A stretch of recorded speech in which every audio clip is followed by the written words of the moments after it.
Hello and welcome to this Macbeth webinar for years 10 and 11. We are looking at the character of Macduff. We're looking at key quotations that reveal his character, that link to the key themes and ideas of the play, and that we can use subject terminology to analyse. So really the first thing to understand is that Macduff is a character who has suffered, and he is a character full of suffering and loss and mourning. So the ideas of suffering and loss are really embodied in this character. The first time we see the sense of loss is linked with the idea of loyalty in Act 2, Scene 3. It's after he has been told that the king of Scotland, the noble and trustworthy king, has been murdered in his sleep in cold blood. And he says this: confusion now hath made his masterpiece. Most sacrilegious murder hath broke ope the Lord's anointed temple and stole thence the life of the building.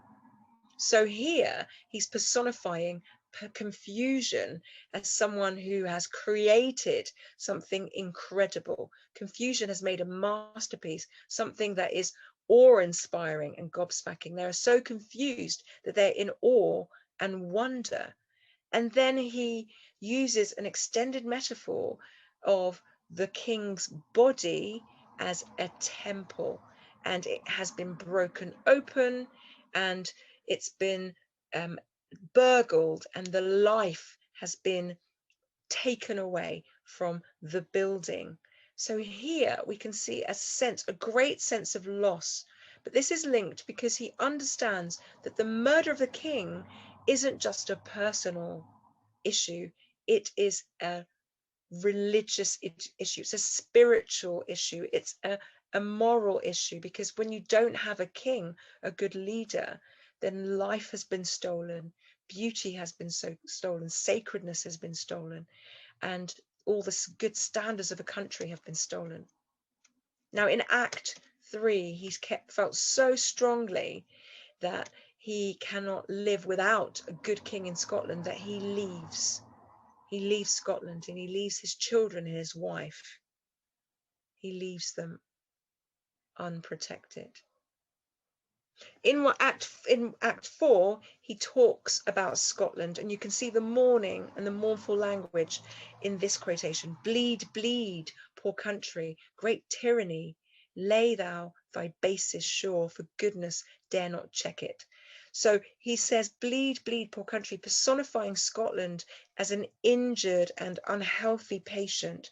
And the tyranny has got such a basis, that means it's so strong and sure that goodness, good people, can't attack or challenge or defend themselves against the evil.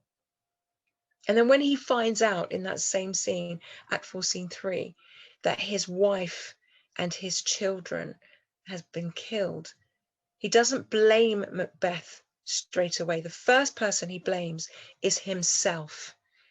He says, sinful Macduff, they were all struck for thee, naught that I am, not for their own demerits, but for mine, fell slaughter on their souls.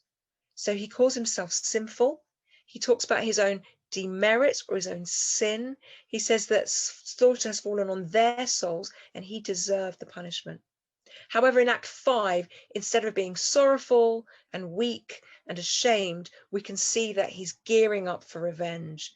And as they approach Macbeth's castle, he's keen to meet him. He becomes Macbeth's nemesis. That means the person that will encounter him and face him and challenge him to the death.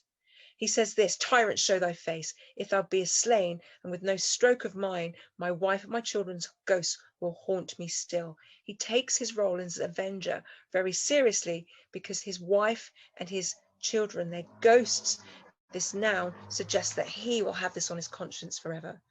And then finally, he says to Macbeth in Act 5, Scene 8, despair thy charm, and let the angel whom thou hast served tell thee, Macduff was from his mother's womb untimely ripped. He is the one that has been foretold, who has been, he is none of woman born, and he therefore can challenge and fulfill his role of killing Macbeth. I hope you've understood Macduff's character of being this loyal and mournful and shamed character and how he changes a bit better. Thank you for joining me, and see you next time.